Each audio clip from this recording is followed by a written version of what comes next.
صدقوني وللأمانة، لوحة أجمل من الموناليزا هي طبعا الصورة التي ترونها أمامكم، نجوم المنتخب الهولندي عبر التاريخ.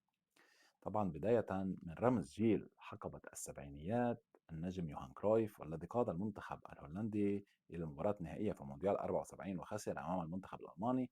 إنما حقق النجم الهولندي كرة ذهبية 3 مرات والألقاب والعديد من الإنجازات مع فريقي أياكس وبرشلونة.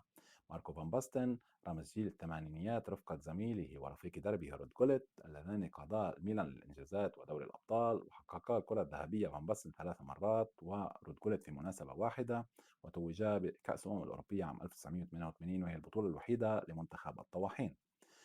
دينيس بيركامب النجم الأنيق في صفوف أرسنال، فان نستروي هداف الريال ومانشستر يونايتد، وأريال روبن الجناح السريع مع البايرن.